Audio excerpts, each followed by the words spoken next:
Hello वांगसुन lover, कैसे हैं आप सब लोग। आई होप आप सब लोग अच्छे होंगे। मैं आपकी ऑथर नरेटर प्रीति आप लोगों के लिए फिर से एक वन शॉट एफएफ लेकर आई हूँ। आई होप आप लोगों को ये स्टोरी अच्छी लगेगी। तो चलिए शुरू करते हैं। स्टोरी शुरू करने से पहले जो मेरे चैनल पर नए आ रहे हैं प्लीज़ मेरे चैनल को सब्सक्राइब कर दीजिएगा और हाँ, बेल आइकन का बटन दबाना मत भूलिएगा। और एक और बात, प्लीज़ बैकग्राउंड नॉइज़ को इग्नोर करना क्योंकि आज यहाँ पर बहुत ज़्यादा गर्मी पड़ रही है जिस वजह से मुझे पंखा चलाना पड़ रहा है, इसलिए बैकग्राउंड में शायद पंखे की आवाज़ आ सकती है। तो प्लीज़ बैकग्राउंड नॉइज़ को इग्नोर करना और मेरी स्टोरी पर फोकस करना। तो चलिए शुरू करते हैं। हम देखते हैं कि समुद्र के किनारे एक मरमेन जल्दी से आता और उसके हाथ में एक 10 साल का बच्चा था। वो उस बच्चे को समुद्र किनारे देता है और कहता, बेटा यहाँ से आगे का सफ़र तुम्हें खुद करना पड़ेगा, मैं तुम्हारे साथ नहीं जा सकता। वो बच्चा रोते हुए अपनी माँ की तरफ देखता है और कहता है, नहीं, मैं आपको छोड़कर नहीं जा सकता। वो मरमेड उसकी तरफ देखता है और कहता, नहीं, तुम्हें जाना पड़ेगा क्योंकि अगर तुम यहाँ रहे तो वो लोग तुम्हें मार देंगे। वो लोग तुम्हारी ही तलाश में आ रहे हैं। तुम्हें इंसानों के बीच में रहकर अपने पिता को ढूंढना पड़ेगा क्योंकि तुम्हारे पिता एक ही इंसान है। वो बच्चा रोते हुए कहता है, मैं उनको पहचानूंगा कैसे, मैंने आज तक उन्हें देखा नहीं है। तभी वो मरमेड अपने गले से एक लॉकेट निकालता है और उसके गले में दे देता है और कहता है, तुम्हारे पिता के गले में भी सेम इसी तरह का लॉकेट है, तुम इससे उन्हें पहचान लोगे।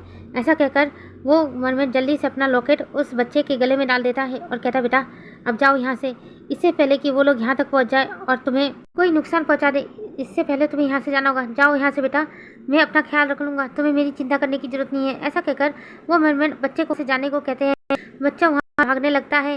तभी वो मरमेड समुद्र की तरफ देखने लगता है और फिर से उस समुद्र में खो जाता है। इधर हम एक पर्सन को देखते हैं जो इस वक्त अपनी सपनों की दुनिया में खोया हुआ था।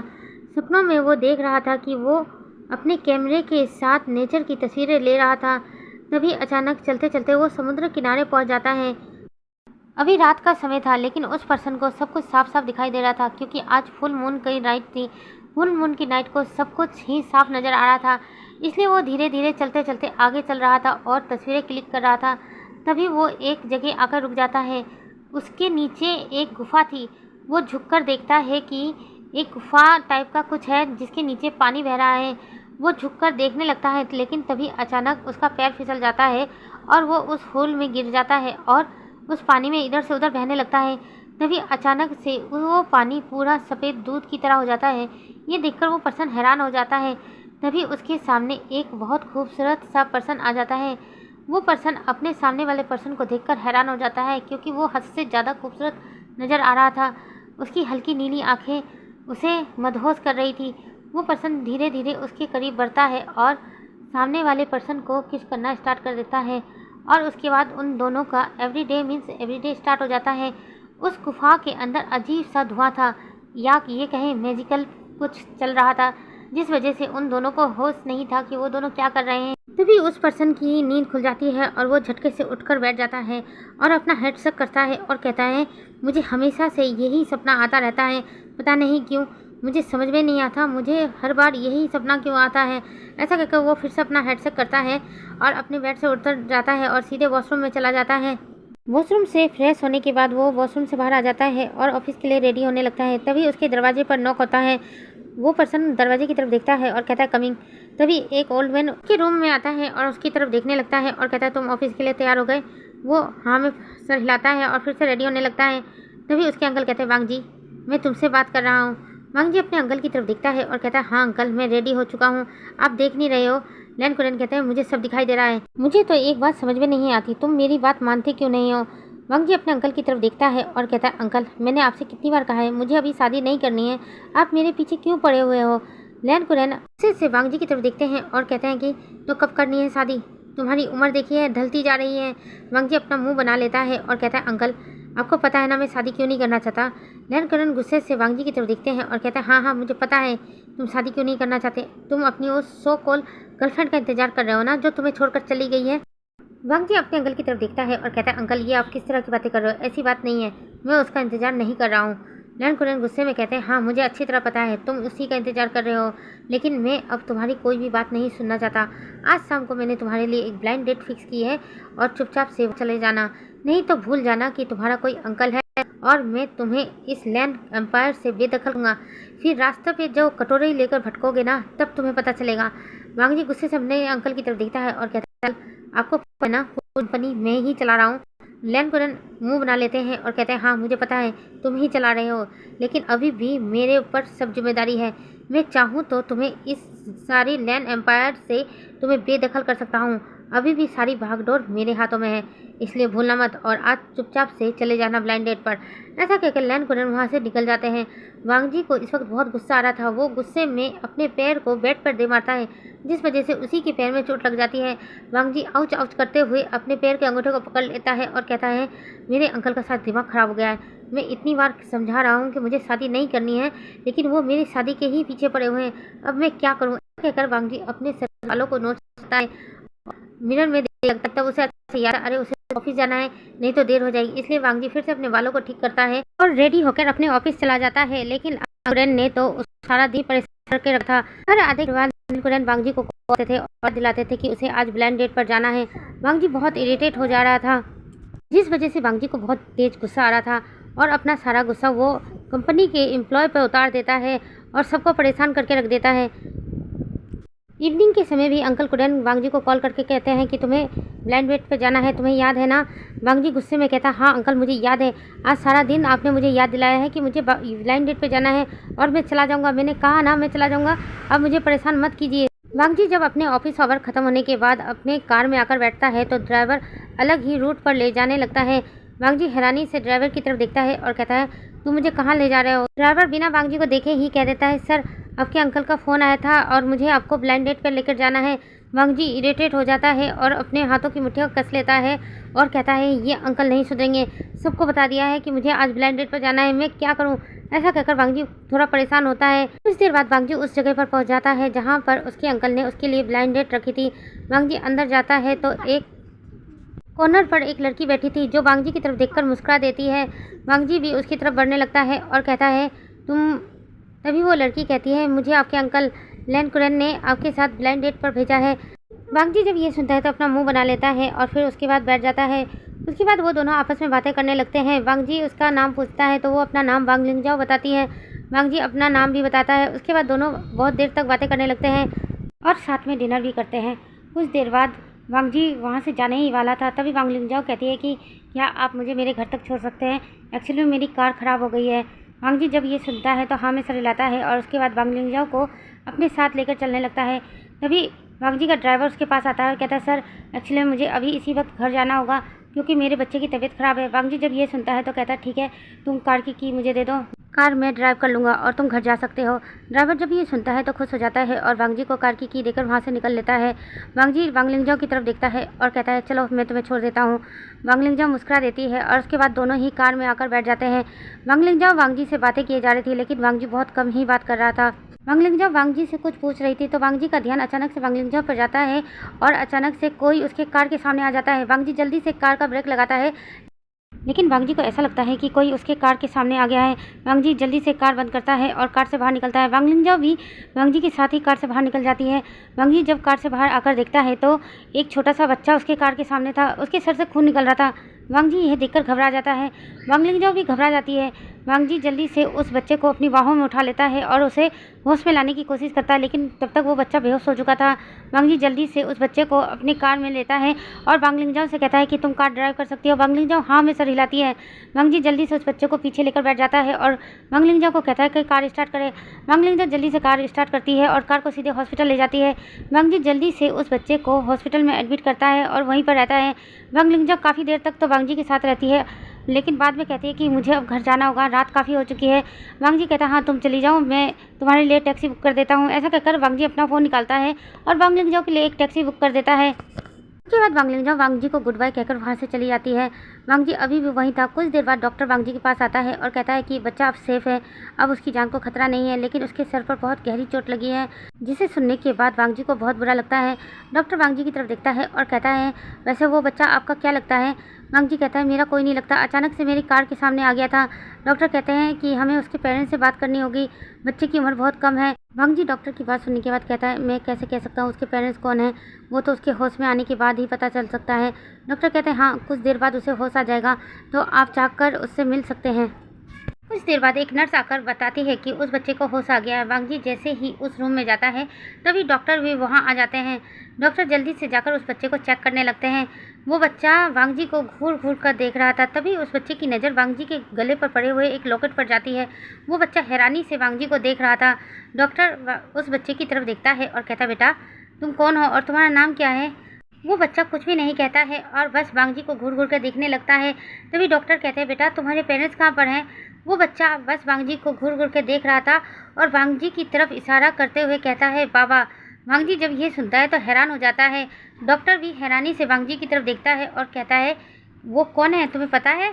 वो बच्चा हाँ में सर हिलाता है और कहता, हाँ मुझे पता है, वो मेरे बाबा हैं। वांग जी कुछ कहने ही वाला था लेकिन डॉक्टर इशारे में वांग जी को कुछ ना कहने को कहता है और इशारे में उसे बाहर जाने को कहता है। वांग जी डॉक्टर का इशारा समझ जाता है और चुपचाप वहाँ से निकल जाता है। उसके बाद डॉक्टर उस बच्चे से कई सारे सवाल पूछता है लेकिन वो बच्चा कोई भी जवाब नहीं देता।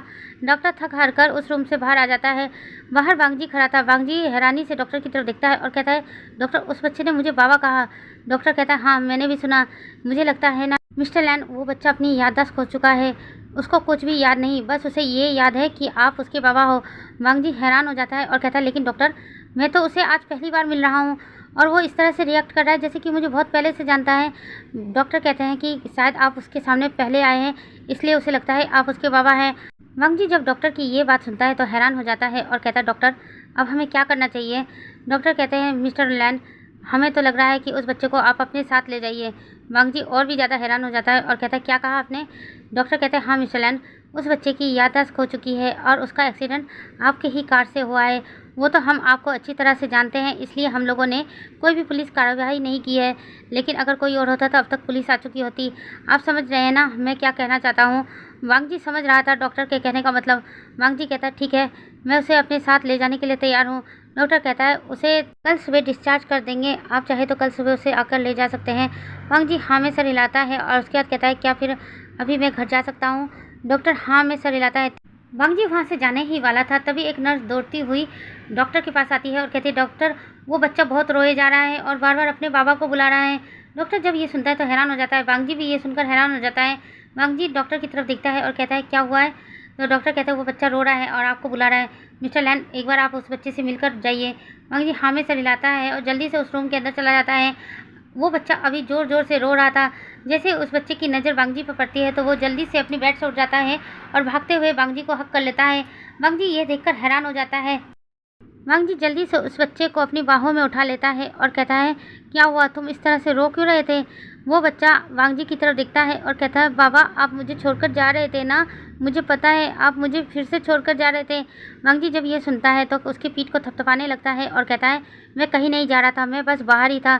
ऐसा कहकर वांग जी उसे फिर से बेड पर लेकर आता है और लेटा देता है और कहता है, मैं कहीं नहीं जा रहा हूँ, मैं बस यहीं पर हूँ, तुम सो जाओ, तुम्हारे चोट लगी है ना तो तुम्हें तकलीफ़ होगी। ऐसा कहकर वांग जी उसके प्यार से सर को सहलाने लगता है। जब वो बच्चा ये देखता है कि वांग जी उसके सर को सहला रहा है तो उस बच्चे को बहुत अच्छा लगता है। वो जल्दी से अपनी आंखें बंद कर लेता है और उसके फेस पर एक बहुत प्यारी सी स्माइल आ जाती है। वांग जी यह देखकर स्माइल कर देता है लेकिन अभी कुछ भी नहीं कहता। कुछ देर बाद वो बच्चा सो जाता है।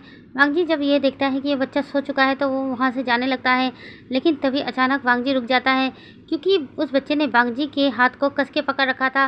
वांग जी हाथ छुड़ाने की कोशिश करता है लेकिन उस बच्चे की पावर के आगे वांग जी का पावर काम नहीं कर रहा होता है।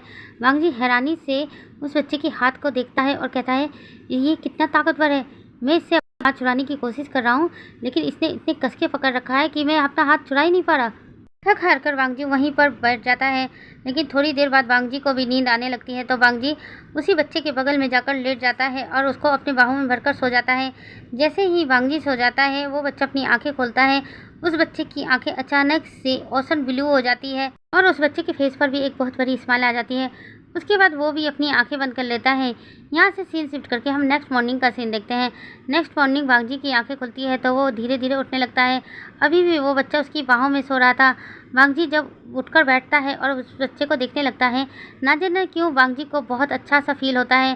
वांग जी कहता है, तुम मेरे लिए अनजान हो लेकिन तुम्हें देखकर ऐसा क्यों लग रहा है कि तुम मुझसे जुड़े हुए हो या मैं तुम्हें बहुत पहले से जानता हूँ। ये सोचकर वांग जी उस बच्चे को बस देखे जा रहा था। तभी उस बच्चे की भी आंखें खुल जाती हैं और वो जल्दी से उठकर बैठ जाता है।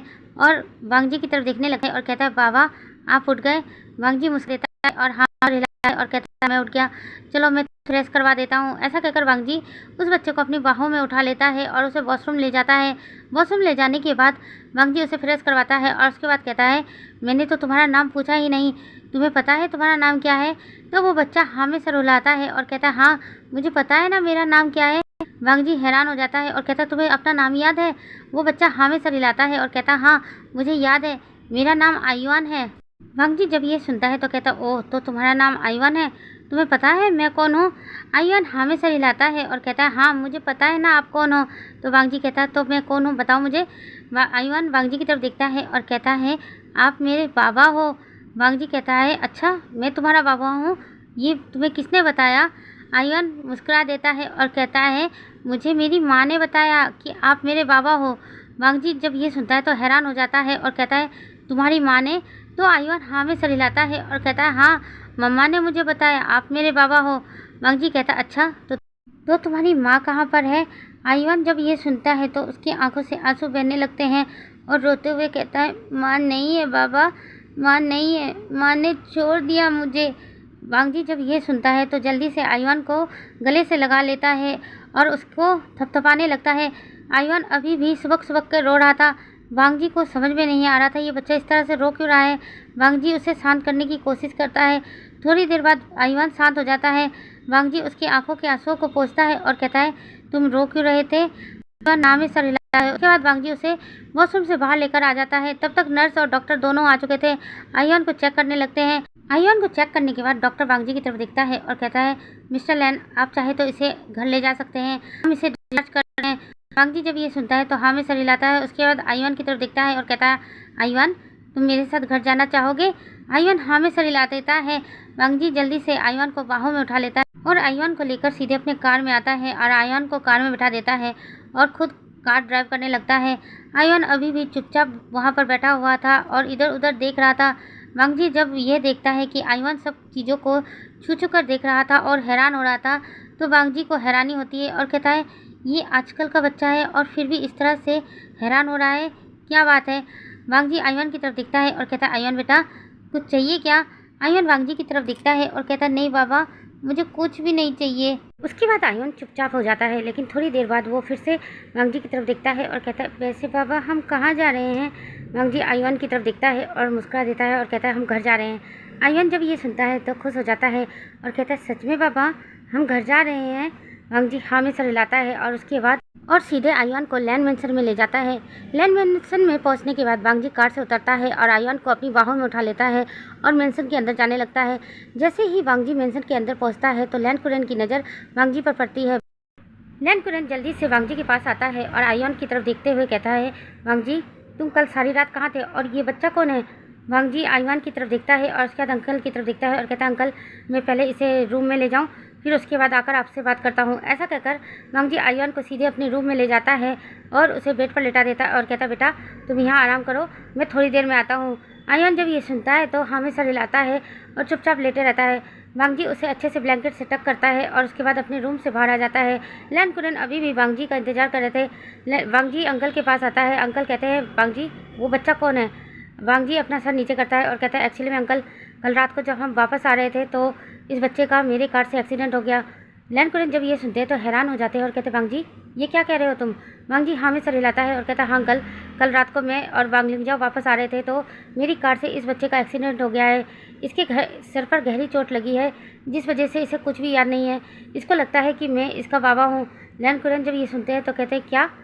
वांग जी हाँ में सर हिलाता है और कहता है हाँ अंकल उसे लगता है कि मैं उसका फादर हूँ और वो मुझे बाबा ही बोल रहा है।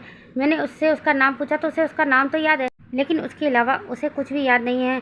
लैंड कुरेन जब ये सुनते हैं तो कहते हैं वांग जी ये तो बहुत बुरा हुआ। वांग जी हाँ में सर हिलाता है और कहता है हाँ अंकल ये आपने ठीक कहा लेकिन जब तक उस बच्चे की याददाश्त वापस नहीं आ जाती और उसे ये याद नहीं आ जाता कि वो कौन है तब तक वो बच्चा हमारे साथ ही रहेगा क्योंकि मेरे ही कार से उसका एक्सीडेंट हुआ था जिस वजह से डॉक्टर ने कहा है कि मुझे उसे अपने साथ रखना होगा। लैंड कुरेन जब ये सुनते हैं तो कहते हैं वांग जी वैसे डॉक्टर की बच्चा तुम्हारी जिम्मेदारी है, जब उसके रियल पेरेंट्स उसे मिल जाते तब तक वो बच्चा हमारे साथ ही रहेगा। वैसे मुझे इस घर में एक बच्चे की ज़रूरत थी जिसके साथ मैं खेल सकूं और तुमने वो ख्वाहिश मेरी पूरी कर दी। मैं तो जा रहा हूँ अपने ग्रैंडसन के साथ बातें करने। ऐसा कहकर लैन कुरन वांग जी के रूम की तरफ जाने लगते हैं। वांग जी अपने अंकल को जाता हुआ देखता है और कहता है, अंकल वो आपका रियल ग्रैंडसन नहीं है। लैन कुरन वांग जी की बात सुनकर अपना मुँह बनाते हैं और कहते हैं, हाँ तुम दोनों भाइयों की तो हिम्मत है नहीं जो मुझे मेरे रियल ग्रैंडसन से मिला दो। नकली ही सही है तो ग्रैंडसन नीना, मैं उसी के साथ एंजॉय कर लूँगा। ऐसा कहकर लैन कुरन वांग जी के रूम के अंदर चले जाते हैं। वांग जी अपना हेडसेट करता है और कहता है, बात बात पर ये बुढ़ा हमेशा वही बातें लेकर आ जाता है। लैन कुरन जब वांग जी के रूम में जाते हैं और उस बच्चे को देखते हैं तो ना जाने क्यों लैन कुरन को वो बच्चा अपना सा लगता है। लैन कुरन उस बच्चे के पास जाकर बैठ जाते हैं। अभी आयुआन सो रहा था। लैन कुरन अच्छे से उसके फेस को देखने लगते हैं और उसके बाद कहते हैं, अजीब बात है, ये तो हूबहू वांग जी जैसा है, कहीं ये बच्चा वांग जी का तो नहीं है। ये सोचकर लैन कुरन आयुआन के फेस को अच्छे से देखने लगते हैं। उसके बाद वो तुरंत अपना फ़ोन निकालते हैं और आयुआन का एक पिक लेते हैं। फिर थोड़ी देर वहीं बैठे रहते हैं और उसके बाद जब देखते हैं कि आयुआन अभी भी सो रहा है तो लैन कुरन उसे तंग नहीं करते और वांग जी के रूम से बाहर आ जाते हैं। वांग जी अभी भी लिविंग रूम में बैठा हुआ था और कुछ सोच रहा था। तभी लैन कुरन आकर वांग जी के पास बैठ जाते हैं। इतने में लैन सिचेन भी वहीं पर पहुँच जाते हैं और दोनों को गुड मॉर्निंग विश करते हैं। वांग जी और लैन कुरन भी लैन सिचन को गुड मॉर्निंग बोलते हैं। उसके बाद लैन सिचन भी आकर उनके पास बैठ जाते हैं। लैन कुरन वांग जी को ध्यान से देख रहा था। वांग जी जब ये देखता है कि लैन कुरन उसे ध्यान से देख रहा है तो पूछता है, अंकल आप मुझे इस तरह से क्यों देख रहे हैं। लैन कुरन कुछ कहने वाला था कि तभी अचानक से वांग जी का फ़ोन रिंग करता है। वांग जी फ़ोन पिक करता है और कुछ देर बात करने के बाद अपने अंकल और सिचन की तरफ देखता है और कहता है, मुझे अपने ऑफिस जाना होगा। ऐसा कहकर वांग जी वहाँ से निकलने ही वाला था लेकिन रुक जाता है और फिर लैन कुरन की तरफ देखता है और कहता है, अंकल आप उसे संभाल तो लेंगे ना। लैन कुरन मुस्कुरा देते हैं और कहते हैं, हाँ हाँ वांग जी तुम आराम से ऑफिस जाओ, मैं उस बच्चे को संभाल लूँगा। लैन सिचन जब बच्चे का नाम आते हैं तो हैरान होकर लैन कुरन और वांग जी की तरफ देखते हैं और लैन सिचन अंकल कुरन से कहते हैं, कौन सा बच्चा अंकल। लैन कुरन लैन सिचन देखते हैं और मैं तुम्हें बाद में बताता हूँ। वांग जी पहले तुम ऑफिस चले जाओ, कुछ ज़रूरी काम होगा ना। वांग जी हाँ में सर हिलाता है और उसके बाद वहाँ से चला जाता है। लैन कुरन लैन सिचन की तरफ देखते हैं और कहते हैं, पहले तुम यहाँ बैठो। ऐसा कहकर लैन सिचन का हाथ पकड़कर लैन कुरन काउच पर बैठा देते हैं और उसके पास बैठ जाते हैं। उसके बाद कहते हैं, सिचन तुम्हें वांग जी का चेहरा याद है, वांग जी बचपन में कैसा दिखता था। लैन सिचन जब ये सुनते हैं तो कहते हैं, हाँ हाँ क्यों ये याद होगा, वो मेरा छोटा भाई है, वो बचपन से कैसा दिखता है मुझे अच्छे से याद है। तो लैन सिचन जल्दी से आयुआन की पिक को दिखाते हैं और कहते हैं, ये किसकी तस्वीर है बता सकते हो। लैन सिचन जैसे ही आयुआन की पिक देखते हैं और कहते हैं, ये तो वांग जी है। लैन कुरन जब ये सुनते हैं तो मुस्कुरा देते हैं और लैन सिचन से कहते हैं, तो फिर मेरे साथ चलो। ऐसा कहकर लैन कुरन लैन सिचन को वांग जी के रूम में ले जाते हैं। लैन सिचन और लैन कुरन वांग जी के रूम में आ चुके थे और लैन सिचन की नज़र जब आयुआन पर पड़ती है तो वो हैरान हो जाता है। उसके बाद वो अपने अंकल की तरफ देखता है और कहता है, अंकल ये बच्चा तो बिल्कुल वांग जी जैसा दिख रहा है। लैन कुरन मुस्कुरा देते हैं और कहते हैं, हाँ ये हूबहू वांग जी जैसा दिख रहा है। एक्चुअली में कल मैंने वांग जी को एक ब्लाइंड डेट पर भेजा था। वांग जी जब वापस आ रहा था तो इस बच्चे का उसकी कार से एक्सीडेंट हो गया और जब वांग जी उसे हॉस्पिटल लेकर गया और एडमिट करवाया तब पता चला ये बच्चा अपनी याददाश्त खो चुका है। ये वांग जी को अपना फादर मान रहा है और वांग जी को बाबा भी कह रहा है। इस बच्चे को सिर्फ अपना नाम याद है और कुछ भी नहीं। लैन सिचन जब ये सुनते हैं तो हैरान हो जाते हैं और कहते हैं, क्या सच में। लैन कुरन कहते हैं, हाँ लेकिन ये बच्चा बिल्कुल वांग जी जैसा है, मुझे ऐसा लग रहा है ना ये वांग जी का ही बेटा है। लैन सिचन कहते हैं, अंकल ये कैसे हो सकता है, वांग जी की लाइफ में तो कोई भी नहीं है। लैन कुरन कहते हैं, हाँ मैं जानता हूँ वांग जी को अच्छी तरह, उस खड़ूस के लाइफ में आएगा भी कौन, वो एक नंबर का खड़ूस है। लैन सिचन जब ये सुनते हैं तो कहते हैं कि अंकल फिर आप ये कैसे कह सकते हैं ये वांग जी का बेटा है। लैन कुरन कहते हैं, हो सकता है वांग जी ने किसी के साथ वन नाइट स्टैंड किया और फिर उसके बाद भूल गया हो। लैन सिचन कहते हैं, ऐसा हो ही नहीं सकता, वांग जी की याददाश्त बहुत तेज़ है और वो पढ़ने लिखने में भी कितना तेज़ था। लैन कुरन कहते हैं, हाँ हाँ मुझे पता है उसका माइंड बहुत शार्प है, लेकिन मुझे ऐसा लग रहा है कि वो सचमुच वन नाइट स्टैंड करके भूल गया है और ये उसी का बच्चा है। लैन सिचन कहते हैं, तो फिर ठीक है, हम वांग जी जब आएंगे तो वांग जी से पूछ लेंगे कि उसने कभी आज से 10-11 साल पहले किसी के साथ वन नाइट स्टैंड किया है कि नहीं। लैन कुरन कहते हैं, हाँ जी के आने के बाद पूछ लेंगे। लैन कुरन और लैन सिचन आपस में बातें कर ही रहे थे तभी अचानक आयुआन जाग जाता है। आयुआन को जागता हुआ देखकर लैन सिचन और लैन कुरन आयुआन की तरफ देखने लगते हैं। आयुआन अचानक से अपनी आंखें खोलता है तो उसकी आंखें अचानक से नीली हो जाती है। लैन सिचन और लैन कुरन ये देखकर हैरान हो जाते हैं, लेकिन जैसे ही आयुआन की नज़र उन दोनों पर पड़ती है तो आयुआन घबरा जाता है और जल्दी से डर के मारे अपनी आंखें बंद कर लेता है। लैन सिचन जल्दी से आयुआन के पास आते हैं और कहते हैं, बेटा क्या हुआ, तुम घबराओ मत, हम तुम्हें कोई नुकसान नहीं पहुंचाने वाले। आयुआन हल्के से अपनी आंखें खोलता है लेकिन तब उसकी आंखों का कलर चेंज हो जाता है और पूरा ब्लैक हो जाता है। लैन कुरन और लैन सिचन ये देखकर हैरान हो जाते हैं कि अभी कुछ पल पहले इस बच्चे की तो आंखें नीली थी ना, अचानक से काली कैसे हो गई। लैन कुरन लैन सिचन की तरफ देखते हैं और कहते हैं सिचन तुमने भी वही देखा जो मैंने देखा था। लैन सिचन हाँ में सर हिलाता है। इस वक्त आयुआन बहुत ही घबरा रहा था और उनसे दूर जाने की कोशिश कर रहा था। लैन कुरन और लैन सिचन जब ये देखते हैं कि आयुआन घबरा रहा है तो उसे शांत करने की कोशिश करते हैं और कहते हैं बेटा घबराओ मत, हम तुम्हारे अपने ही हैं, मैं तुम्हारा ग्रैंडपा और ये तुम्हारे अंकल।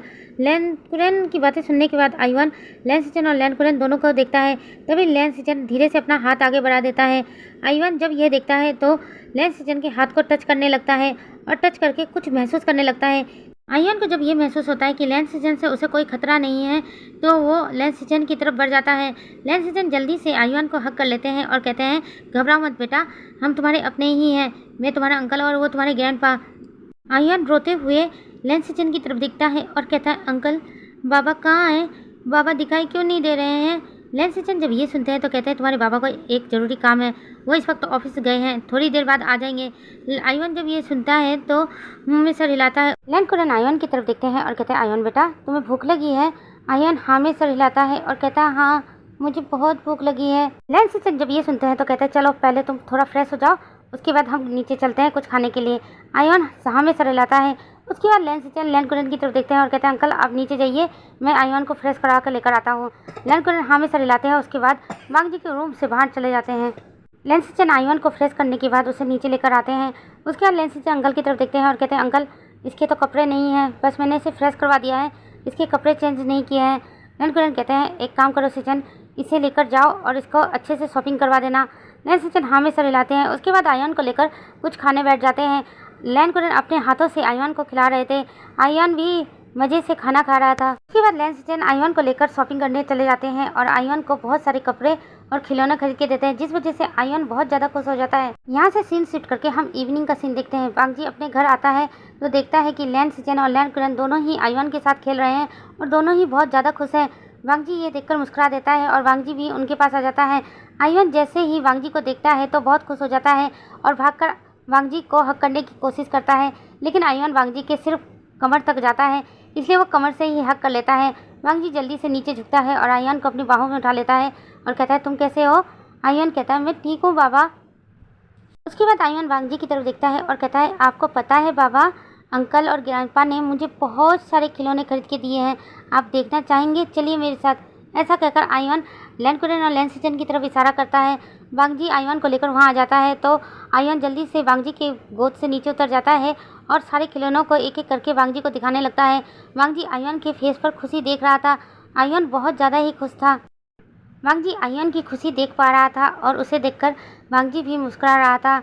उसके बाद सभी मिलकर डिनर करते हैं। लैन सिचन आयुआन की तरफ देखते हैं और कहते बेटा मैंने तुम्हारे लिए रूम तैयार कर दिया है, क्या तुम अपने रूम में सोना चाहोगे। आयुआन जल्दी से वांग जी के पास चला जाता है और कहते हैं नहीं बाबा, मैं बाबा के साथ सोऊंगा, मुझे बाबा के साथ सोना है। वांग जी जब आयुआन को इस तरह से देखता है तो लैन सिचन की तरफ देखता है और कहता है रहने दीजिए गागा, उसे मैं अपने साथ अपने रूम में ले जा रहा हूँ। लैन सिचन कहते हैं हाँ वांग जी, लेकिन मुझे तुमसे कुछ ज़रूरी बात करनी है और अंकल को भी। जब वांग जी ये सुनता है तो कहता है रुकिए, मैं आयुआन को उसको रूम में छोड़ के आता हूँ, उसके बाद मैं आपसे बात करता हूँ। ऐसा कहकर वांग जी आयुआन को फिर से अपने बाहों में उठा लेता है और अपने रूम में ले जाता है और आयुआन को बेड पर लिटा देता है और अच्छे से ब्लैंकेट टक कर देता है और उसको पीठ को थपथपा देता है ताकि आयुआन सो जाए। कुछ देर बाद जब आयुआन सो जाता है तो वांग जी अपने रूम से बाहर आ जाता है और अंकल और सिचन के पास जाता है। अंकल और सिचन दोनों ही वांग जी को घूर घूर कर देख रहे थे। वांग जी हैरान हो जाता है और कहता है आप दोनों मुझे इस तरह से घूर घूर कर क्यों देख रहे हैं। लैन सिचन कहते हैं सच सच बताओ वांग जी, वो कहीं सच में तुम्हारा बेटा तो नहीं है। वांग जी कहता है ये क्या मजाक कर रहे हो, वो उस बच्चे का कल मेरी कार से एक्सीडेंट हो गया था, जिस वजह से वो अपनी याददाश्त भूल चुका है और उसे कुछ भी याद नहीं है सिवाय अपने नाम के, और वो मुझे बाबा कहता है, बस इतनी ही बात है। लैन सिचन कहते हैं बस इतनी सी बात है वांग जी, उस बच्चे का फेस तुम्हारे से क्यों मैच होता है। वांग जी जब ये सुनता है हैरान हो जाता है और कहता है गगा आप ये किस तरह की बकवास बातें कर रहे हैं। लैन सिचन कहते हैं बकवास बातें कर रहा हूँ, रुको अभी। ऐसा कर लैन सिचन अपने रूम में चले जाते हैं और वहाँ से एक एल्बम लेकर आ जाते हैं और वांग जी आते हुए कहते हैं इस देखो तुम्हारे की फ़ोटो है। और उसके बाद लैन सिचन अंकल से उनका फ़ोन लेते हैं और उसमें आयुआन की जो पिक थी वो पिक उसे दिखाते हैं और कहते हैं देखो तुम्हारे बचपन की फ़ोटो और इस बच्चे की फ़ोटो दोनों मैच कर रही है। वांग जी दोनों को मैच करने लगता है तो खुद हैरान हो जाता है और कहता है सच में ये बच्चा तो बिल्कुल मेरी तरह लग रहा है। तभी लैन कुरन कहते हैं हाँ वांग जी, इसलिए तो हम दोनों पूछ रहे हैं, कहीं तुम किसी के साथ वन नाइट स्टैंड करके भूल तो नहीं गए हो जिस वजह ये बच्चा यहाँ में आया है। वांग जी मुँह बना रहे हैं, कहता है अंकल ऐसा नहीं हो सकता, मुझे अपना सब कुछ याद है। कभी के साथ नहीं किया है और इस की देखकर लगा ये साल का है। और आपको अच्छे से याद होगा, या आज से 10-11 साल पहले मैंने कॉलेज पास आउट किया था और उसके बाद आप चाहते थे कि मैं बिज़नेस ज्वाइन करूं, लेकिन मैंने आपसे कहा था कि मैं अभी फ़िलहाल बिज़नेस ज्वाइन नहीं करना चाहता, मैं वाइल्ड फोटोग्राफी करना चाहता हूं। इसलिए उस टाइम मैं जंगल में घुमा करता था और फ़ोटो क्लिक किया करता था। शायद आप भूल रहे हैं, उस टाइम मैं किसी भी लड़की के साथ वन नाइट स्टैंड कैसे कर सकता हूँ। जंगल में मेरे लिए लड़की कौन ला कर देगा, आपका भूत। जब अंकल ये सुनते हैं तो हैरान हो जाते हैं और कहते हैं, हाँ उस टाइम तो तुम जंगलों में घुमा ना, वाइल्ड फोटोग्राफी किया करते थे। लेंस सीजन भी हाँ में हिस्सा हिलाते हैं और कहते हैं, हाँ वांग जी तुम तो अक्सर जंगलों में फॉरेस्ट एरिया में चले जाया करते थे और वहाँ से कितनी अच्छी अच्छी पिक भी हमें सेंड किया करते थे। वांग जी कहता है, एग्जैक्टली मैं वही तो कहना चाहता हूँ, उस टाइम मैं किसी भी लड़की से नहीं मिला था और मैंने किसी के साथ वन नाइट स्टैंड नहीं किया। तभी लैन कुरन कहते हैं कि वांग जी लेकिन उस बच्चे की शक्ल तुमसे इतनी मिलती क्यों है। वांग जी कहता है, ये शायद कोई इत्तेफाक होगा कि उस बच्चे की शक्ल मुझसे मिलती है। वांग जी की बात सुनने के बाद लैन सीजन कहते हैं, हाँ वांग जी तुम सही कह रहे हो, ये शायद कोई इत्तेफाक ही होगा। मैंने भी सुना है कि इस दुनिया में एक ही शक्ल के 7 लोग होते हैं। शायद आईवान तुमसे मिलता जुलता होगा, लेकिन एक बात है, जब आईवान तुम्हारी उम्र का होगा हूबहू तुम्हारी तरह ही लगेगा। वांग जी कहता है, हाँ वो मुझे भी लग रहा है। अब मुझे नींद बहुत आ रही है, आप लोगों को कोई और सवाल पूछना है तो पूछ लीजिए, नहीं तो मैं सोने जा रहा हूँ। कल रात में पूरी तरह से सो नहीं पाया हूँ, इसलिए मुझे इस वक्त नींद आ रही है। लैन कुरन जब ये सुनते हैं तो कहते हैं, नहीं वांग जी हमें अब तुमसे कोई सवाल नहीं करना है, तुम चाहो तो जाकर सो सकते हो। उसके बाद वांग जी वहाँ से चला जाता है। लैन कुरन और लैन सीजन एक दूसरे की तरफ देखते हैं और कहते हैं, अंकल वांग जी जो कह रहा है वो भी तो सच है। उस वक्त वांग जी तो यहाँ रहता ही नहीं था, वो तो जंगलों में वाइल्ड फोटोग्राफी किया करता था, तो ये कैसे संभव हो सकता है। लैन कुरन कहते हैं, मुझे भी कुछ समझ में नहीं आ रहा है सीजन, चलो हम भी सोचने चले जाते हैं। लैन सीजन भी हामी सर हिलाते हैं। उसके बाद लैन कुरन और लैन सीजन अपने अपने रूम में चले जाते हैं सोने के लिए। यहाँ से हम कुछ दिन बाद का सीन देखते हैं। इस वक्त आईवान पूरे मेंशन में घूम रहा था और लैन कुरन उसके पीछे पीछे भाग रहा था और वो दोनों खेल रहे थे।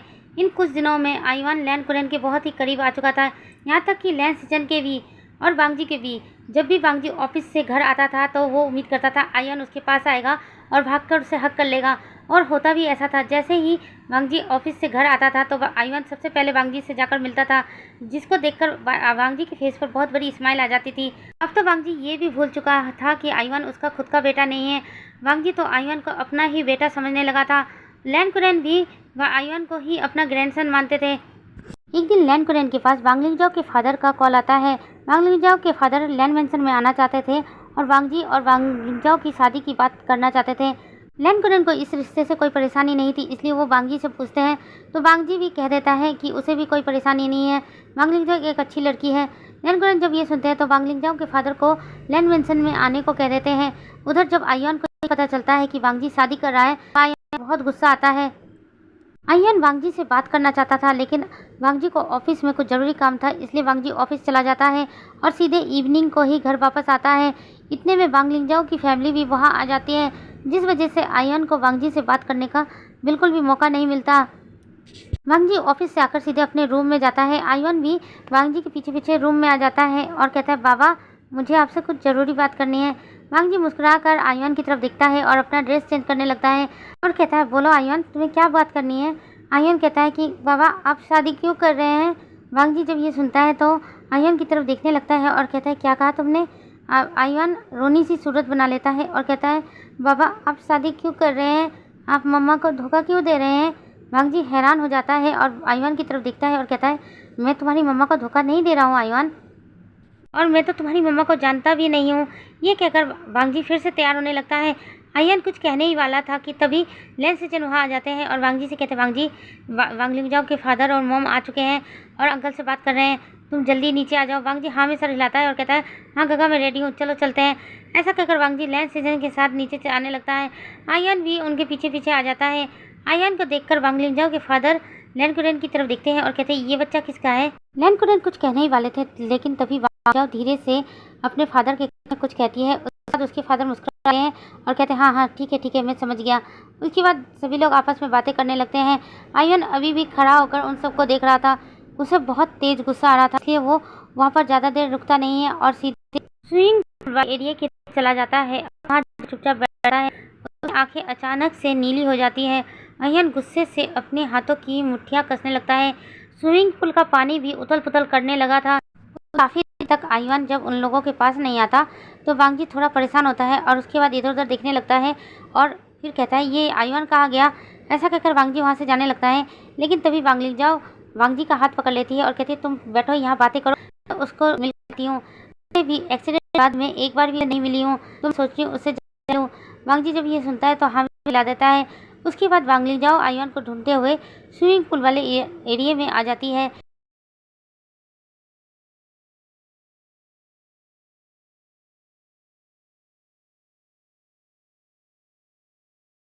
वांग लिंगजाओ जब आयुआन को ढूंढते हुए स्विमिंग पूल एरिया में आती है तो आयुआन को पता चल जाता है। वो जल्दी से अपनी आंखें बंद करता है तो उसकी आंखें नॉर्मल हो जाती है और स्विमिंग पूल का पानी भी शांत हो जाता है। वांग लिंगजाओ आकर आयुआन के पास बैठ जाती है। आयुआन कोई भी बात नहीं कर रहा था। वांग लिंगजाओ आयुआन की तरफ देखती है और कहती है क्या हुआ तुम्हें, तुम इतने गुस्से में क्यों हो। आयुआन कुछ भी नहीं बोलता है। वांग लिंगजाओ खड़ी हो जाती है और आयुआन की तरफ देखने लगती है और कहती है तुम्हें पता है कुछ दिनों बाद मेरी और वांग जी की शादी होने वाली है और जब मेरी और वांग जी की शादी हो जाएगी मैं तुम्हें इस घर से धक्के मार के निकाल दूंगी। तुम कहाँ से उठकर आ गए हो और वांग जी को अपना फादर मानने लगे हो। मुझे ये चीज़ बिल्कुल बर्दाश्त नहीं हो रही है। आयुआन वांग लिंगजाओ की बातें सुन रहा था लेकिन वो कुछ भी नहीं कहता। उसे इस वक्त बहुत गुस्सा आ रहा था, लेकिन आयुआन अपने गुस्से को शांत करने की कोशिश कर रहा था क्योंकि आयुआन को पता है उसका गुस्सा कितना खतरनाक है। अगर वो गुस्से में आ गया तो वांग लिंगजाओ को कुछ कर देगा, इसलिए वो अपने गुस्से को शांत रखने की कोशिश कर रहा था। लेकिन वांग लिंगजाओ की बातों से आयुआन का गुस्सा और भी बढ़ रहा था। उधर लिविंग रूम में सभी बातें कर रहे थे, तभी सर्वेंट आकर उनके सामने स्नैक्स रख देते हैं। वांग जी की नज़र जब स्नैक्स पर पड़ती है तो उसे आयुआन की याद आती है क्योंकि आयुआन को ये सब स्नैक्स बहुत पसंद थे। तो वांग जी एक प्लेट में सारे स्नैक्स रखने लगता है। तो लैंड कुरन कहता है वांग जी ये क्या कर रहे हो। वांग जी लैंड कुरन की तरफ देखता है और कहता है अंकल ये सारे स्नैक्स आयुआन को बहुत पसंद है, मैं उसे देकर आता हूँ। ऐसा कहकर वांग जी भी वहाँ से चला जाता है और आयुआन को स्विमिंग पूल एरिया में ढूंढने लगता है। उधर वांग लिंगजाओ आयुआन के गुस्से को भड़का रही थी। आयुआन को इस वक्त बहुत तेज गुस्सा आता है तो वो वांग लिंगजाओ को सीधे स्विमिंग पूल में धक्का दे देता है और कहता है तुम मेरी मोम की जगह कभी नहीं ले सकती, तुम्हारी शादी बाबा के साथ कभी नहीं होगी। ऐसा कहकर गुस्से में वांग लिंगजाओ की तरफ देखने लगता है, लेकिन तभी वांग जी वहाँ आ जाता है और जोर से चिल्लाता है आयुआन तुमने ये क्या किया। ऐसा कहकर जल्दी से वांग जी स्नैक्स की प्लेट वहीं पर रख देता है और वांग लिंगजाओ को देखने लगता है। वांग लिंगजाओ को तैरना आता था लेकिन वांग जी के सामने वो नाटक कर रही थी कि उसे तैरना नहीं आ रहा और वो डूब रही है। वांग जी जल्दी से स्विमिंग पूल में उतरता है और वांग लिंगजाओ को बाहर निकाल कर लेकर आता है। वांग लिंगजाओ जोर जोर की सांसें ले रही थी। वांग जी गुस्से में आयुआन की तरफ देखता है और कहता है ये तुमने क्या किया, तुमने वांग लिंगजाओ को स्विमिंग पूल में धक्का क्यों दिया। वांग जी को गुस्से में देखकर आयुआन की आंखों में हल्के से आंसू आ जाते हैं। आयुआन रोते हुए वांग जी की तरफ देखता है और कहता है बाबा ये आपसे शादी करना चाहती थी, ये मेरी माँ की जगह लेना चाहती है, मैं अपनी मम्मा की जगह किसी को नहीं दूंगा।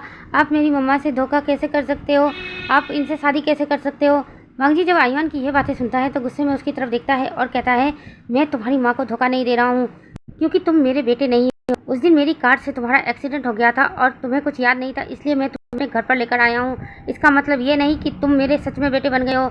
मैं तुम्हारी इन हरकतों को देख रहा हूँ और मुझे पसंद नहीं आ रहा। मैंने तो सोचा था तुम्हें हमेशा के लिए अपने घर में रखूँ, लेकिन मुझे नहीं लगता कि तुम्हें ज़्यादा दिन मैं यहाँ पर रख पाऊंगा। कल सुबह ही मैं तुम्हें अनाथ आश्रम में छोड़कर आ जाऊँगा। ऐसा कहकर वांग जी वांग लिंगजाओ की तरफ देखता है और उसे ब्राइडल स्टाइल में कैरी करके वहाँ से चला जाता है। आयुआन अभी भी वहाँ पर चुपचाप खड़ा था, उसकी आंखों से आंसू बह रहे थे। उधर वांग जी वांग लिंगजाओ को अंदर लेकर आता है, सभी हैरान हो जाते हैं। लैंड कुरन वांग जी की तरफ देखते हैं और कहते हैं वांग जी ये सब क्या है। वांग जी अंकल कुरेन की तरफ देखता है और कहता है आयुआन को बहुत गुस्सा आ रहा था और उसने वांग लिंगजाओ को स्विमिंग पूल में धक्का दे दिया था। सभी लोग जब ये सुनते तो हैरान हो जाते हैं, कहते वो तो मासूम सा बच्चा है, वो ऐसी हरकत क्यों कर रहा है। वांग जी कहता है एक्चुअली में उसे लग रहा है कि मैं उसकी माँ को धोखा दे रहा हूँ, उसे ये बात पता ही नहीं है कि मैं उसका फादर हूँ ही नहीं। तभी वांग लिंगजाओ की माँ वांग लिंगजाओ की तरफ देखती है और कहती बेटा तुम जाकर चेंज कर लो, नहीं तो तुम्हें ठंड लग जाएगी।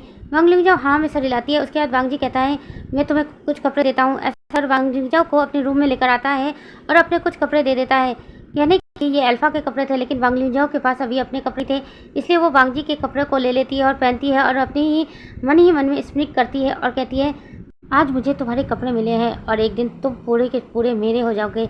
यह कहकर वांग लिंगजाओ स्माइल कर रही थी और वांग जी के कपड़ों को स्निफ कर रही थी। उधर वांग जी भी आकर लिविंग रूम में सबसे बात कर रहा था।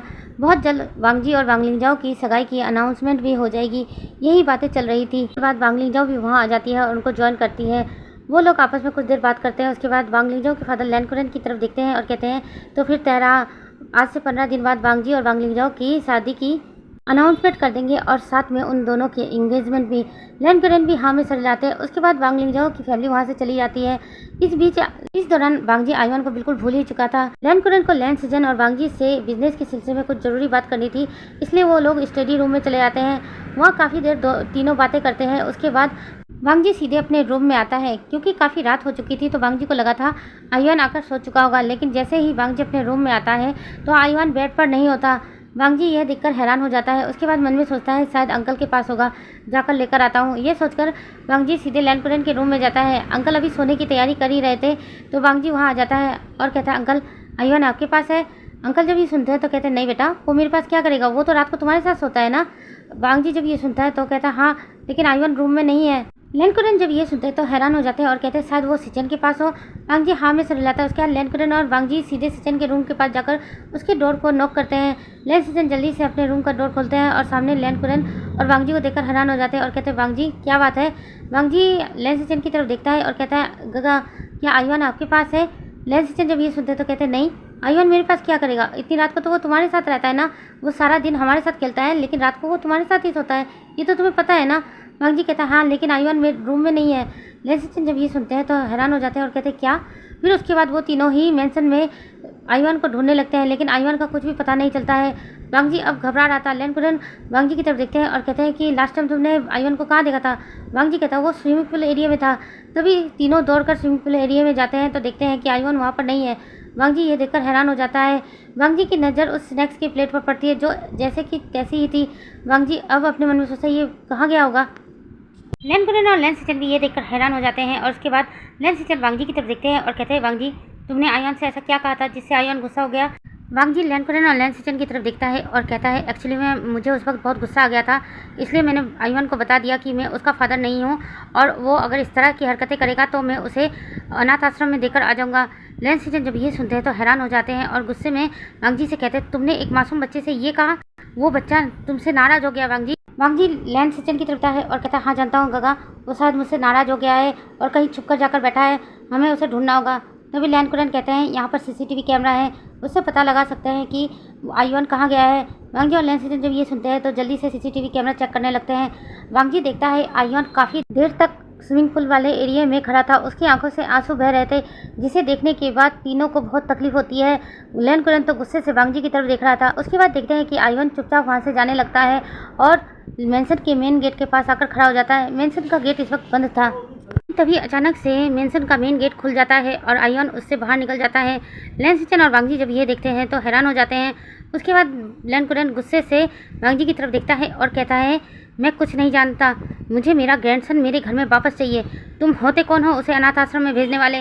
वांग जी कहता है अंकल मैंने गुस्से में कहा था, मैं सच में थोड़ी उसे भेजने वाला था। लैन सिचन वांग जी की तरफ देखते हैं और कहते हैं वांग जी वो एक मासूम बच्चा है, उसको शायद लगा होगा तुम सचमुच उसे अनाथ आश्रम में भेजने वाले हो, अब हमें उसे ढूंढना होगा। वांग जी हाँ में सर हिलाता है। उसके बाद लैन सिचन और वांग जी अपनी अपनी कार लेते हैं और आयुन को ढूंढने के लिए निकल जाते हैं। पूरी रात निकल जाती है लेकिन लैन सिचन और वांग जी को आयुन कहीं भी नहीं मिलता। थक हार कर सुबह के टाइम पर वो लोग लैन मेंशन में वापस आ जाते हैं। लैन कुरेन को भी रात को नींद नहीं आई थी, इसलिए वो बैठे हुए लिविंग रूम में उन दोनों का इंतजार करते हैं। जैसे ही वांग जी और लैन सिचन आते हैं तो लैन कुरेन खुश हो जाते हैं और कहते हैं आयुन मिला। लेकिन वांग जी और लैन सिचन दोनों ही नाम में सर हिलाते हैं और कहते हैं नहीं, हमने पूरा शहर ढूंढ मारा लेकिन आयुन हमें कहीं भी नहीं मिला। लैन कुरेन को जब ये पता चलता है तो उन्हें बहुत बुरा फील होता है और वो वांग जी की तरफ गुस्से से देखते हैं और कहते हैं तुम्हारे वजह से हम मेरा ग्रैंडसन नाराज़ होकर इस घर छोड़कर चला गया। मैं कुछ नहीं जानता हूँ, मुझे मेरा ग्रैंडसन चाहिए। वांग जी तुम्हें कुछ भी करना हो लेकिन तुम्हें मेरे ग्रैंडसन को वापस लेकर आना होगा। वांग जी कहता है अंकल मुझे भी तकलीफ़ हो रही है उसके जाने से, मैं भी जानता हूँ कि मैंने गलत किया है, मुझे उसके साथ ऐसा नहीं करना चाहिए था, मैं ढूंढने की कोशिश तो कर रहा हूँ ना। ऐसा कहकर वांग जी भी वहाँ से गुस्से में चला जाता है। वांग जी जैसे ही अपने रूम में आता है तो रूम को देखकर उसे फिर से आयुन की याद आती है। आयुन का सारा सामान वांग जी के रूम में बिखरा पड़ा था। वांग जी को वैसे अपना रूम बिखरा हुआ पसंद नहीं था, लेकिन आयुन के आने के बाद से उसका रूम हमेशा बिखरा हुआ रहता था क्योंकि आयुन अपने खिलौने इधर उधर फेंक दिया करता था, जिसे कभी कभी वांग जी संभाल के रख दिया करता था और कभी कभी ऐसे ही रहने दे दिया करता था। वांग जी एक एक करके आयुआन के सारे खिलौनों को इकट्ठा करता है और उन खिलौनों को लेकर बैठ जाता है। वांग जी जब आयुआन के खिलौनों को लेकर देखने लगता है तो उसकी आंखों से भी आंसू बहने लगते हैं। वांग जी को भी आयुआन के जाने से बहुत तकलीफ हो रही थी। वांग जी कुछ देर अपने रूम में बैठा रहता है, फिर अचानक से उठता है और फिर से लैन मैंशन से बाहर निकल जाता है। लैन कुरन और लैन सिजन हैरान हो जाते हैं। लैन कुरन लैन सिजन की तरफ देखते हैं और कहते हैं इसे क्या हो गया। लैन सिजन कहते हैं पता नहीं। लगभग 2 दिन बीत जाते हैं लेकिन वांग जी को आयुआन कहीं भी नहीं मिलता है। वांग जी थक हार कर घर वापस आ जाता है लेकिन लैन कुरन और लैन सिजन वांग जी से बात ही नहीं कर रहे थे। वांग जी को देखते ही वहाँ से चले जाते हैं। वांग जी को बहुत बुरा फील हो रहा था लेकिन वांग जी क्या करे, आयुआन को ढूंढने जा तो रहा था लेकिन आयुआन उसे कहीं भी नहीं मिल रहा था। वांग जी को मेंशन में अब बिल्कुल अच्छा नहीं लग रहा था और उसके अंकल और उसके गगा तो उससे बात ही नहीं कर रहे थे। इसलिए वांग जी जब भी उदास होता है तो वो बीच हाउस पर चला जाता है जो उसने खुद के लिए बनवाया था। इसलिए वांग जी सोचता है कि आज वो बीच हाउस पर ही रात बिताएगा। ये सोचकर वो लैन मैंशन ना जाकर सीधे बीच हाउस में चला जाता है और वहाँ पर रहने लगता है। रात के टाइम पर उसे नींद नहीं आ रही थी, बार बार आयुआन का फेस उसके सामने आ रहा था। इसलिए वांग जी उठकर बैठ जाता है और सोचता है क्यों ना वो समुद्र किनारे थोड़ा टहल के आ जाए तो शायद उसे थोड़ा अच्छा लगे। ये सोचकर वांग जी अपने बीच हाउस से बाहर निकल जाता है और समुद्र किनारे में टहलने लगता है। तभी उसकी नज़र एक बच्चे पर पड़ती है जो समुद्र के किनारे बैठा हुआ था और उसने अपने पैर फैला रखे थे। बार बार समुद्र का पानी उसके पैर को छूकर चला जाता था। वांग जी हैरान हो जाता है और कहता है इतनी रात को यहाँ एक बच्चा क्या कर रहा है। वांग जी धीरे धीरे उस बच्चे के करीब जाने लगता है और कहता है तुम इतनी रात को यहाँ क्या कर रहे हो। जैसे ही वो बच्चा वांग जी की तरफ देखता है तो वांग जी एक पल के लिए स्टैचू बन जाता है क्योंकि उसकी आंखें पूरी तरह से नीली थी। वांग जी बस इतना ही कह पाता है आयुआन। आयुआन जब वांग जी को देखता है तो जल्दी से अपनी पलकें झपकता है और उसकी आंखें फिर से नॉर्मल हो जाती हैं। वांग जी अभी भी आयुआन की तरफ हैरानी से देख रहा था और फिर अपने मन में सोचता है अभी मैंने इसकी आंखें नीली देखी थी और इसकी आंखें अभी फिर नॉर्मल हो गई। वांग जी आयुआन को देखने के बाद उसके पास जल्दी से जाता है और घुटनों के बल बैठ जाता है। आयुआन भी वांग जी को देखकर हैरान हो जाता है और कहता है बाबा आप यहाँ क्या कर रहे हो। वांग जी जैसे ही आयुआन के मुंह से बाबा सब सुनता है तो वांग जी का दिल रो पड़ता है और वो जल्दी से आयुआन को हक कर लेता है और प्यार से उसके पूरे फेस पर किस करने लगता है और कहता बेटा तुम कहाँ चले गए थे। हाँ तुम्हें पता है मैं कितना परेशान हो गया था और अंकल और ग्रैंडपा भी परेशान हो गए थे। मैं 2 दिन से तुम्हें ढूंढ रहा हूँ। बेटा इस तरह कोई घर छोड़कर आता है क्या। आयुआन वांग जी की तरफ देखता है और कहता है लेकिन बाबा आपने ही तो कहा था कि इससे पहले आयुआन और कुछ आगे कह पाता। वांग जी कहता चुप, मैं थोड़ा सा गुस्सा करूँगा तो तुम सच में घर छोड़कर चले आओगे। हाँ ऐसा कहकर वांग जी के भी आंखों में आंसू आ गया था। वांग जी की आंखों के आंसुओं को देखने के बाद आयुआन अपने छोटे छोटे हाथों से वांग जी के आंसुओं को पोंछता है और फिर से उसे हक कर लेता है। वांग जी कहता आयुआन बेटा तुम यहाँ क्या कर रहे थे, वो भी इतनी रात को। आयुआन समुद्र की तरफ देखता है और कहता है बाबा मुझे मम्मा की बहुत याद आ रही थी इसलिए मैं मम्मा से मिलने यहाँ आया हूँ। मैं 2 दिन से मम्मा को बुला रहा हूँ लेकिन मम्मा मुझसे मिलने नहीं आ रही है। ऐसा कहकर आयुआन समुद्र की तरफ इशारा करता है। वांग जी हैरानी से समुद्र को देख रहा था। फिर उसके बाद अपने मन में सोचता है हो सकता है इसकी माँ शायद इस समुद्र में डूबकर मर गई है, इसलिए इसे लगता है इसकी माँ समुद्र से बाहर निकल कर आएगी।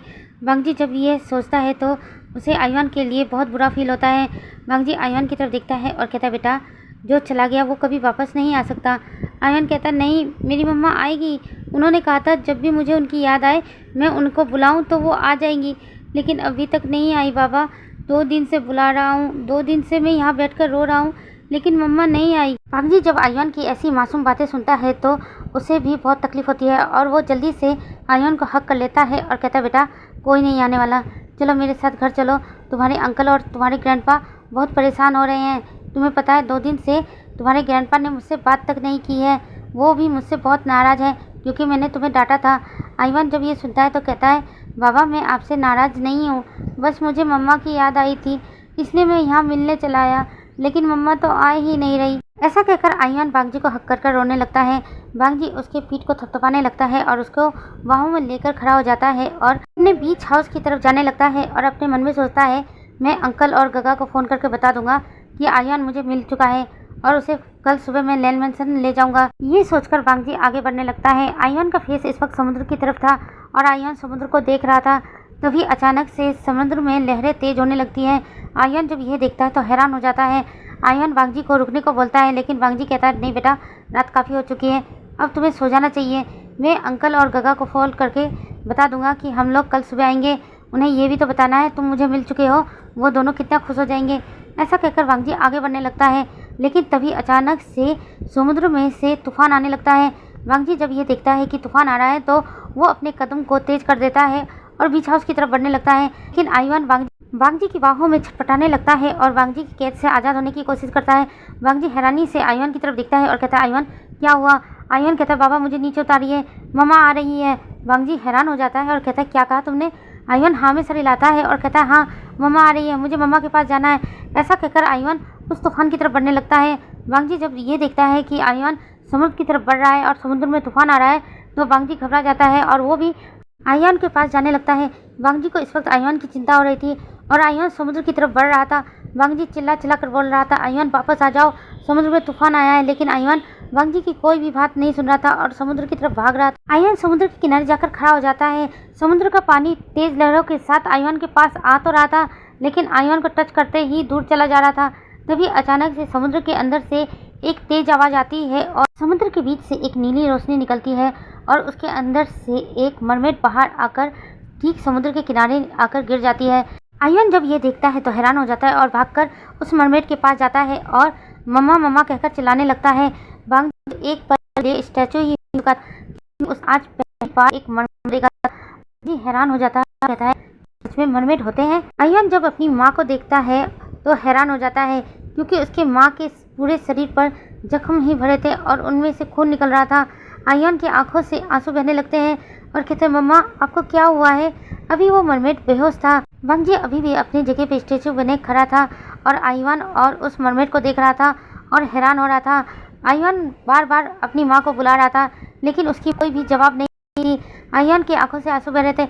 आयुन रोते हुए वांगजी की तरफ देखता है और कहता है, बाबा देखिए न माँ को क्या हुआ है, ये मेरे जवाब नहीं दे रही है, मेरी बातों का कोई जवाब नहीं दे रही है, प्लीज़ बाबा देखिए ना क्या हुआ है। वांगजी जब आयुन को इस तरह से रोता देखता है वांग अपने होश में आता है और जल्दी से आयुन के पास जाता है। अभी भी उस मरमेड का फेस नीचे की तरफ था और वांगजी ने उसका फेस नहीं देखा था। वांगजी की नज़र उसके टेल पर जाती है जो बहुत ही ज़्यादा सुंदर था। वांगजी हैरान होकर अभी भी उस मरमेड को देख रहा था। आयुन जल्दी से वांगजी का हाथ पकड़ता है और कहता है, बाबा देखो ना माँ को क्या हुआ है। वांगजी जब ये सुनता है कि आयुन ने उसे अपनी माँ कहा है तो वांगजी हैरानी से आयुन की तरफ देखता है और कहता है, बेटा क्या ये तुम्हारी माँ है? आयुन हाँ में सर हिलाता है और कहता है, हाँ ये मेरी माँ है, लेकिन ये कुछ बोल नहीं रही है, आप देखिए ना इन्हें क्या हुआ है। वांगजी आयुन की बात सुनने के बाद उस मरमेड को चेक करके देखने लगता है और जैसे ही वांगजी उस मरमेड को अपनी तरफ पलटता है तो देखकर हैरान हो जाता है। ये वही चेहरा था जो वांगजी को हमेशा सपने में नजर आया करता था।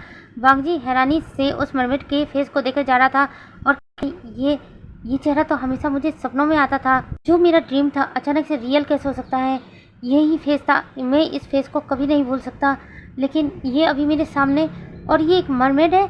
ये इस तरह के कई सवाल वांगजी के मन में आ रहे थे और मुझे पता है आप लोगों के मन में भी आ रहे होंगे ना, ये सब क्या है। तो आज के लिए इतना ही। इन सारे सवालों के जवाब जानने के लिए तो आप लोगों को अगला पार्ट देखना होगा। और हाँ, आज का पार्ट आप लोगों को कैसा लगा प्लीज़ मुझे कमेंट करके ज़रूर बताइएगा और लाइक करना तो बिल्कुल भी मत भूलिएगा। और हाँ, मैं आप लोगों को एक और बात बताना चाहती हूँ कि मेरा हाइप बटन ऑन हो चुका है, तो प्लीज़ हाइप करके भी जाइएगा। और जाने से पहले जो मेरे चैनल पर नए आ रहे हैं प्लीज़ मेरे चैनल को सब्सक्राइब कर दीजिएगा और बेल आइकन का बटन दबाना बिल्कुल भी मत भूलिएगा। Thanks for watching.